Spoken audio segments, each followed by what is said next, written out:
हम कभी कभी गलती करते हैं, गलती करने के बाद अफसोस करते हैं, गलती हो गया है, क्या कर डाला, किसको वोट दिया, किसको जिता दिया। किंतु आज नरेंद्र भाई मोदी के नेतृत्व में देश जब एक नया आयाम तैयार कर रहा है, डिजिटलाइजेशन के मामले में देश जब दुनिया के सबसे अग्रणी देश में चले आ रहा है, हर क्षेत्र में भारत के झंडा ऊपर जा रहा है, चाहे ऑटोमोबाइल में हो, चाहे मोबाइल मैन्युफैक्चरिंग में हो, चाहे जब चंद्रयान में दक्षिण स्थान पे सैटेलाइट बैठाने की बात हो, किसानों को खेती में हमारे ड्रोन दीदी गांव में महिला ड्रोन चलाएगी। कभी सोचा है इजराइल से हमने स्टोरी सुना है, जर्मनी का स्टोरी सुना है, ड्रोन उड़ता है और ड्रोन से किसान अपने बीज लगा सकता है, अपने खेती में दवा दे सकता है कम खर्चे में। और कौन चलाने वाले हैं, किसको ट्रेनिंग दिया जा रहा है? 15,000 पहले महिला को दिया जा रहा है, मेरे बहनों को दिया जा रहा है, जिनको एक समय मारा जाता था, महिला तो कुछ कर नहीं सकता। मैं माननीय प्रधानमंत्री नरेंद्र मोदी जी को धन्यवाद देना चाहता हूं। उन्होंने देश में महिला के लिए 33% आरक्षण लाया है। देश में इंदिरा गांधी, स्वर्गीय इंदिरा गांधी भी महिला प्रधानमंत्री थी, उन्होंने नहीं ले पाया। महिला होके भी वोट बैंक के कारण डर गया, महिला को देंगे तो पुरुष का विरोध कर बैठे। सोनिया गांधी यूपी का प्रधान रही, 10 साल सरकार रही, मनमोहन सिंह प्रधानमंत्री, महिला बिल लाके भी पास नहीं करा पाया कि उनके साथ वाले लोग फाड़ के फेंक दिया। सोनिया देखते रह गई है और नरेंद्र भाई मोदी एक गरीब का बेटा, चाय वाला का बेटा आके 33% आरक्षण महिला को देके साबित कर दिया, जो मन में ठान लेता है वो किया जा सकता है। हमने कभी वोट बैंक का राजनीति नहीं की, भारतीय जनता पार्टी के कहीं भी वोट बैंक नहीं है। इन पारिवारिक पार्टी के पास वोट बैंक है, वो जातिगत कारण का समीकरण बैठाता है। हम लोग नहीं करते भारतीय जनता पार्टी का कार्यकर्ता, क्योंकि देश तो आगे बढ़ाना है। हम वोट बैंक पॉलिटिक्स करते तो 3 तलाक नहीं उठाते। मुस्लिम को तोषण करके कांग्रेस ने, बाकी पार्टी ने राजनीति किया। मैं मुस्लिम बहनों को बोलता, पूछिए जाके 3 तलाक जब मुस्लिम का इतना प्रिय था तो 3 तलाक क्यों नहीं उठाया इन लोगों ने? 3 तलाक भी हमें को उठाना पड़ा। 370 धारा आर्टिकल 35 उसमें तो हाथ लगाएंगे तो वो शक लगेगा, मर जाएंगे आप। मैं भी नॉर्थ ईस्ट के गांव में हूं था, वहां समन लोगों को सिखाया जाता था 370 में हाथ लगाएगा, पूरे मुस्लिम कंट्री हमको तेल बंद कर देगा, हमारे सब खत्म हो जाएगा, हम अंधेरे में चले जाएंगे, मोमबत्ती भी नहीं मिलेगा। और आज हमने 370 को हटा दिया, आर्टिकल 35 को हटा दिया और चंद्रयान में हमने सैटेलाइट भी बैठा दिया। मेरे मित्रों,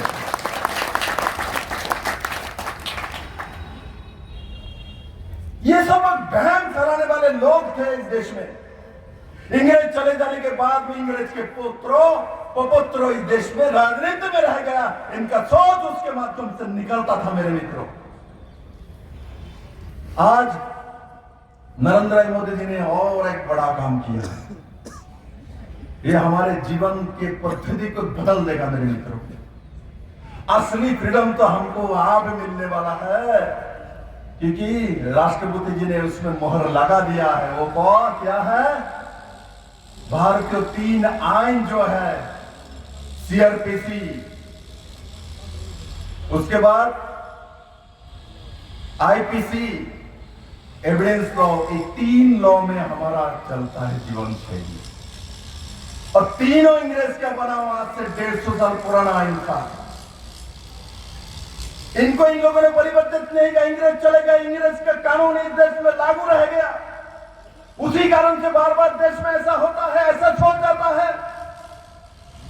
हमने जब इस कानून को लाया, विरोधी पार्टी के कोई भी संसद में नहीं रहे, क्योंकि उस कानून का भागीदारी वो बनना नहीं चाहता है। क्योंकि वो अंग्रेज के भागीदारी है। वो आज भी भारत के स्वाधीनता को उपभोग नहीं कर पाए। इनके अंदर अंग्रेज का सोच, अंग्रेज का दिमाग रह गया मेरे मित्रों। इस कानून के बारे में साधारण जनता समझता है ये हमारे काम नहीं है, थानेदार का काम है, वकील का काम है, राजनीति का काम है। मैं नहीं कहता हूं, ये जनता के काम है। आपका अधिकार आपको जानना चाहिए, कानून आपको जानना चाहिए। जब तक कानून सरलीकरण नहीं होगा तब तक गरीब के लिए कानून नहीं हो सकता मेरे मित्रों।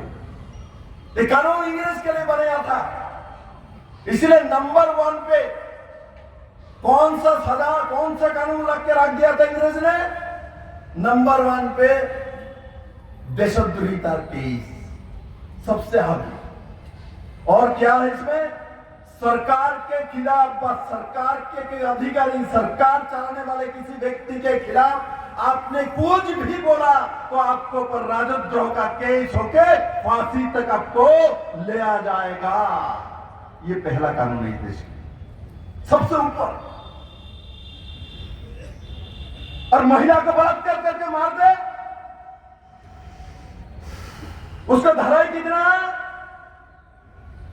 किसी को मर्डर करके उसका धारा कितना है? मर्डर का धारा कौन सा है? 302 का नियम है। हम मेहनत करें और एक परिवार के लोग बार बार सीएम और पीएम बनते रहेंगे, वही लोग चलाएंगे। क्या हम दास बन के उस परिवार के रहेंगे? हमको उसी परिवार के सामने माथा झुक के रहना पड़ेगा। हमारे देश में डेमोक्रेसी है, बात स्वाधीनता, हम कुछ भी बोलते हैं। यहां बैठ के विप्लव देव का आशीर्वाद भी दे सकता है, गाली भी दे सकता है, इसका भी अधिकार है इस देश में। हम मेहनत करें और किस परिवार के लिए? मैं इसके पक्ष में नहीं हूं। मैं मरते दम तक ऐसे पार्टी का दर्शन भी नहीं करना चाहूंगा जिसमें मेरा प्रतिष्ठा नहीं है।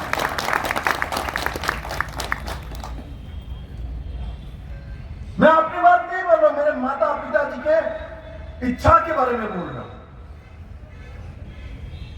मैं अपने बच्चों को स्कूल में जब देता हूं, हर माता पिता ही चाहता है स्कूल में उस क्लास में मेरा बेटा ही नंबर 1 बने, मेरे बेटी ही नंबर 1 बने।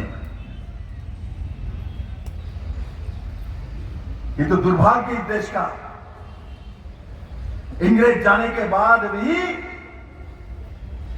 आज भी भारतीय जनता पार्टी के सिवाय कुछ हद तक या कम्युनिस्ट है, कम्युनिस्ट तो अलग विचारधारा है, हमारे भौगोलिक स्थिति और कल्चर के साथ मिलता ही नहीं।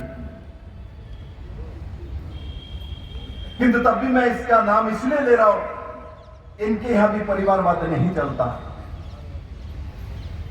और एक परिवार नहीं चलाता है। आज इतने साल हो गया कांग्रेस को वही एक ही परिवार चलाता है। कभी कभी कहां कहां पहुंच जाता है कुछ पता ही नहीं।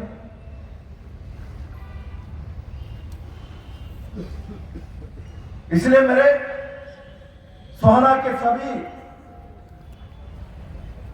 जनताओं से अपील है, एक बार आपने अंदर झांक के देखिए, क्या हमको मिलने वाले हैं इसके लिए जरूर सोचिए।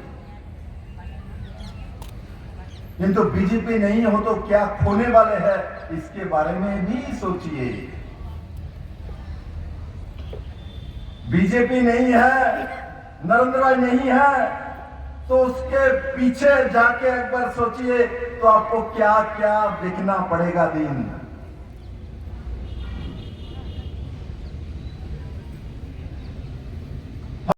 किसी को हिनियस का में मर्डर कर दिया उसको 302 नंबर में, और आपने सरकार को गाली दिया, किसी व्यक्ति को गाली दिया, तो आपको 1 नंबर में देशद्रोह के मामले में आपको फांसी में लटका देगा। जैसा कि विनय बादल, दिनेश भगत सिंह इनको फांसी में लटकाया था उसी केस में। उसी कानून इस देश में चल रहा था। कांग्रेस 65 साल से राज कर रहा था, इसी कानून में हाथ नहीं लगाएगा, क्योंकि कांग्रेस जो राज कर रहा था वो अंग्रेज का बाप बना हुआ था।